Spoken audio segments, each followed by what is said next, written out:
sioni nimempata Yesu. Kila mmoja amempata Yesu kwa jinsi yake, sivyo jamani? Amen. Kila mtu amempata Yesu. Mimi nimempata Yesu na wewe umempata Yesu. Ni kwa jinsi gani umekutana na Bwana mpaka leo kuwepo hapa. Kwa hiyo mshukuru Yesu aliyekuokoa na kukuleta mahali hapa. Yeye Yesu amekuleta mahali sahihi ambapo kuna uzima tele, kuna amani ya kutosha. Ni kwa Yesu tu ndiko kuna amani ya kutosha. Kwa hiyo tulia kwa Bwana, tulia kwa Yesu, yeye atakuongoza katika maisha yako ya Ukristo. Jina la Bwana libarikiwe. Amina. Siku hii ya leo tutaangalia neno la Mungu. Tutatembelea katika kitabu cha Timotheo wa pili. Nitakuwa na machache ya kusema hapo, kujifunza neno la Mungu katika siku hii ya leo na muda huu. Tuangalie kitabu hicho cha Timotheo ya pili, sura ya pili na mstari wa 14 mpaka wa 18. Wakumbushe mambo hayo, ukiwaonya machoni pa Mungu, wasiwe na mashindano ya maneno ambayo hayana faida, bali huwaharibu wasikiao. 15. Jitahidi kujionyesha kuwa umekubaliwa na Mungu, mtendakazi asiye na sababu ya kutahayari, ukitumia kwa halali neno la kweli. 16. Jiepushe na maneno yasiyo na maana ambayo si ya dini, kwa kuwa wataendelea zaidi katika maovu. 17. Na neno lao litaenea kama donda ndugu, miongoni mwa hao wamo Himenayo na Fileto. 18. Walioikosa ile kweli, wakisema ya kwamba kiyama imekwisha kuwepo, hata kuipindua imani ya watu kadha wa kadha. Tunakumbushwa maneno ya Mungu, mtumishi Paulo alivyokuwa akimwagiza mtoto wake kiroho Timotheo. Katika kitabu hiki cha waraka wa pili wa Timotheo, mwandishi ni mtume Paulo. Aliandika akiwa kifungoni Rumi, kifungo cha pili, akimwandikia mtoto wake huyo Timotheo. Walioandikiwa ni Timotheo mwenyewe. Aliandikiwa barua hii, na sababu za kuandika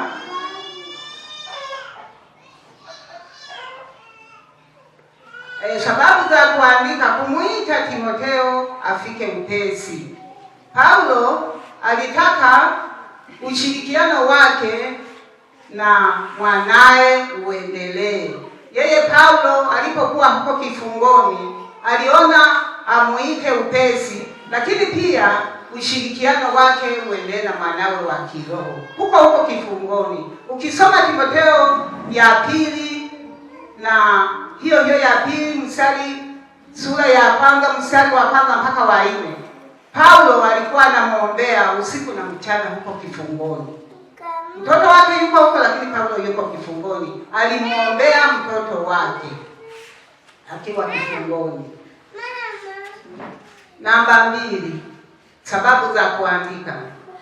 Kumwonya Timotheo juu ya walimu wabaya, akae kwa uangalifu na walimu wabaya wa uongo na mafundisho yao.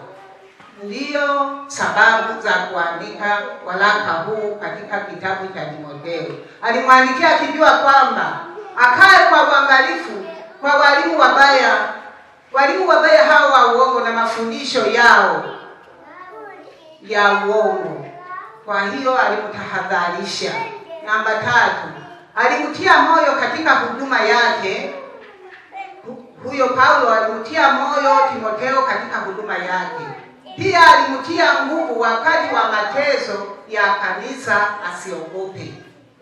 Alimtia moyo katika huduma aliyokuwa nayo, lakini pia alimtia nguvu wakati wa mateso ya kanisa, kwamba asiogope. Maana na Paulo mwenyewe ameyapitia hayo, na mpaka yuko kifungoni kwa sababu ya watu wabaya, watu ambao wanaoleta mafundisho ya uongo. Kwa hiyo alimtia moyo kwamba asivunjike moyo, alafu pia alimtia nguvu asiogope katika mateso ambayo yanapatikana kwa kanisa. Ajitie nguvu, Mungu yuko pamoja na yeye.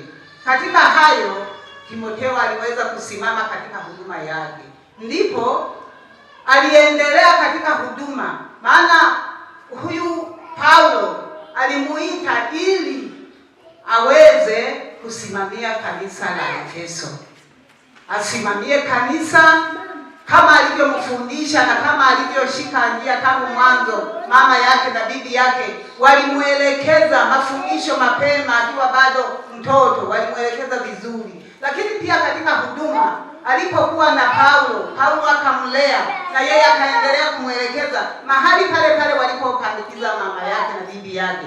Ndipo hapo Timotheo aliendelea kufanya kazi ya Mungu.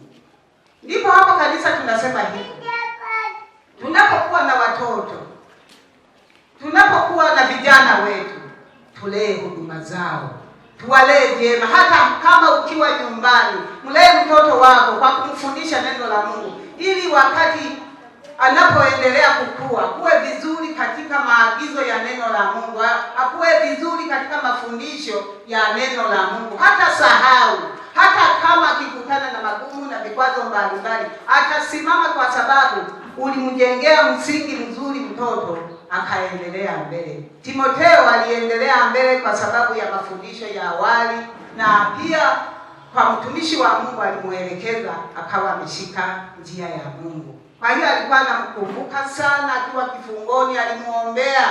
Alifurahi kuona jinsi anavyofanya Timotheo, lakini akiwa kifungoni alimuombea usiku na mchana, aliombea huduma, alimuombea kijana wake, na ndipo Timotheo aliweza kufanikiwa katika changamoto alizozipata katika huduma. Tukiangalia hata katika kanisa kuna mambo mengi magumu ambayo yanayoweza kulipata kanisa.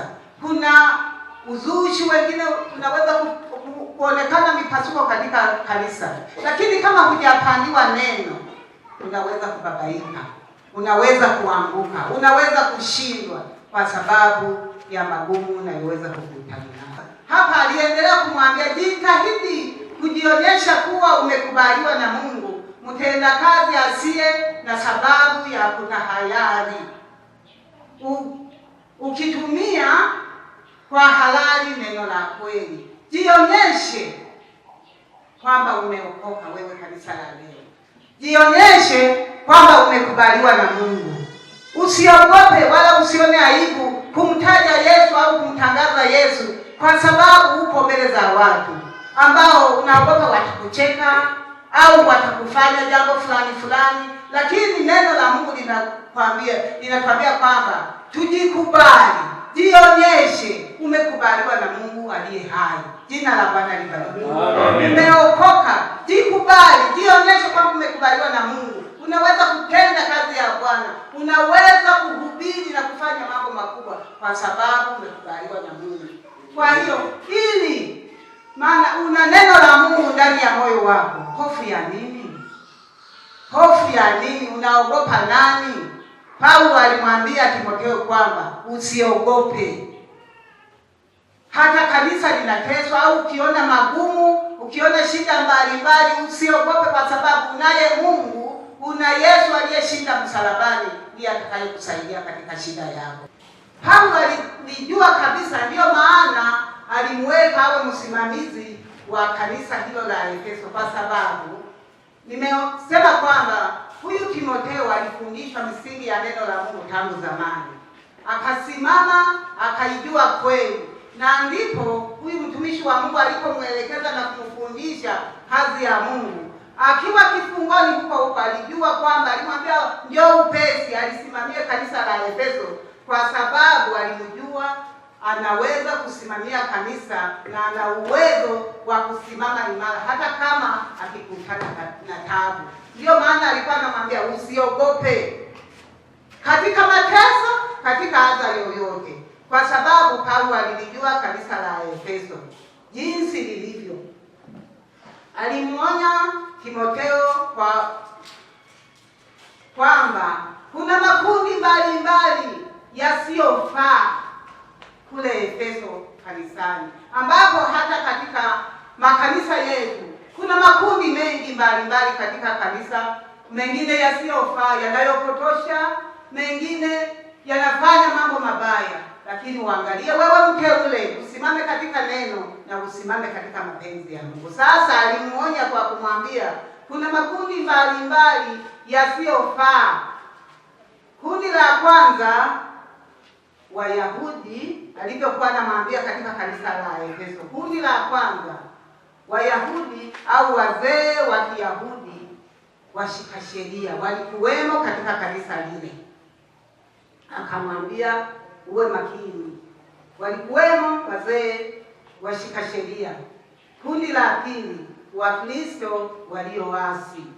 Hao wote walikuwa ni wapotoshaji wa watu.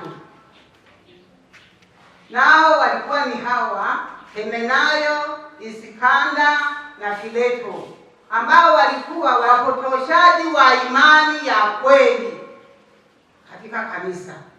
Hawa watu walikuwa ni watu wabaya. Hawa watu walikuwa wamesimama vibaya, lakini Paulo kwa kuwa alijua Timotheo mwanao aliyemlea kiroho, alijua atasimama. Na ndipo alipompa tahadhari kwamba angalia, kuna makundi haya, angalia, kuna shida hii katika kanisa, lakini simama katika neno. Ukiliangalia na wewe utasimama na Mungu atakupigania, usiogope.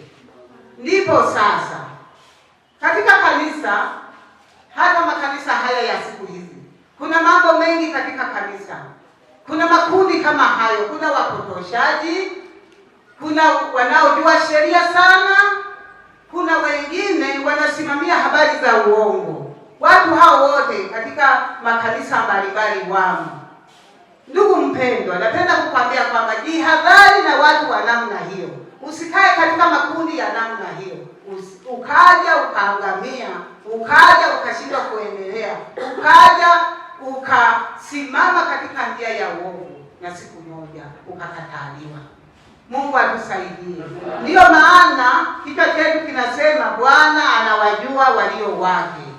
Katika kanisa Bwana anawajua walio wake, hata wasio wake anawajua. Kwa hiyo jihadhari na makundi mabaya. Jihadhari wewe mteule na watu wapotoshaji. Jihadhari. Wapo wengine wanajitahidi kama wanaijua kweli, lakini hawajui kweli. Hao ni wadanganyaji, manabii wa uongo. Wanajifanya ni wateule, wanajifanya wanaijua kweli, na kumbe hawaijui kweli. Lakini Bwana hao wote anawajua.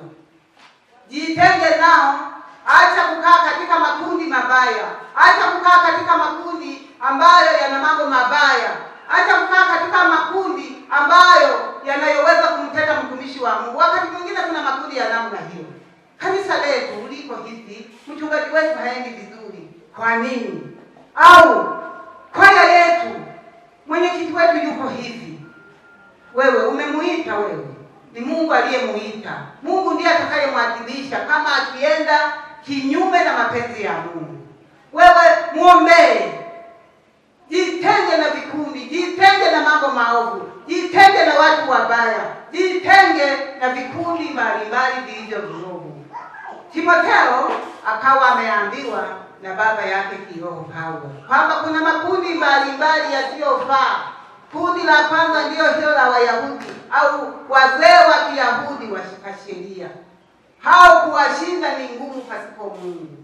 Inakupasa hata wewe mteule, kiona makundi ya namna hiyo, achana nayo. Usibishane nayo. Jitenge na mambo ya namna hiyo. Nenda nao kwa akili sana, ukijua kwamba Mungu atakusaidia katika makundi hayo na kukuondoa katika makundi hayo. Kwa hiyo sisi kama kanisa tusijishirikishe na mambo mabaya. Bwana Yesu asifiwe. Na Bwana atusaidie. Kila anayehitaji jina la Bwana aache uovu. Sasa ndugu yangu mpendwa, Msingi wa Mungu ulio imara umesimama kwenye mihuri hii. Muhuri huu kwamba Bwana anawajua walio wake. Kwa hiyo kichwa chetu cha somo kinasema Bwana anawajua walio wake. Ndiyo maana umesimama katika neno hili mstari wa 19. Katika mambo yote unayokutana nayo, Bwana anakujua na Bwana anakuona. Hata katika dhiki, katika mateso yako, Bwana anakuona. Amen. Kama hujajichanganya na uovu, wewe ni mtakatifu mbele za Mungu. Hata dhiki iweje, Bwana atakuokoa. Bwana Yesu asifiwe sana. Amen. Bwana anawajua walio wake, walio katika taabu, walio katika magumu. Bwana atawaokoa na kuwainua tena. Jina la Bwana libarikiwe. Amen. Na tena alitajaye jina la Bwana na aache uovu. Kila anayelitaja jina la Bwana aache uovu, atende mapenzi ya Mungu, akae katika njia ya Mungu. Mungu atamuokoa na mabaya. Mungu atamtendea mema katika maisha yake. Hata kama umekutana na magumu, hata kama wewe ni mgonjwa, hata kama umechoka safarini, simama katika msingi imara wa Bwana, maana Bwana anawajua walio wake, na wale wanaolitaja jina lake wamekwisha kuacha uovu. Jina la Bwana libarikiwe. Amen. Wewe kama uko kinyume na neno la Mungu, bado unatenda maovu, bado wewe una vikundi vibaya ambavyo vinaleta machukizo ndani ya kanisa, hata kama ukilitaja jina la Bwana, Bwana hakuangalii, Bwana hakujui, Bwana hakuelewi, tena ananyamaza kimya.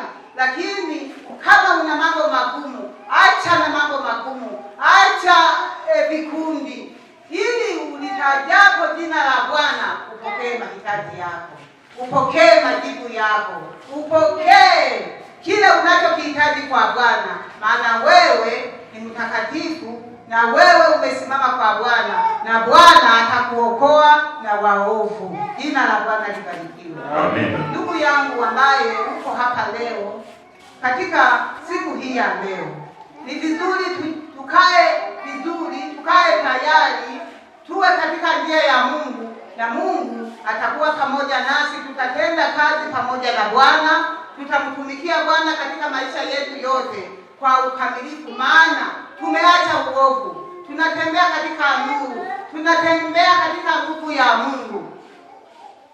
Mungu hatatuacha, atatimiliza yote ambayo tunayohitaji. Hata katika mahitaji yetu Bwana atasimama, Bwana atatupigania, Bwana atatuokoa, na Bwana atakuwa pamoja nasi katika Ukristo wetu. Jina la Bwana libarikiwe. Amen. Kwa hiyo tusiogope. Ndiyo maana Paulo akamwelekeza huyu Timotheo afuate msingi wa Mungu ulio imara.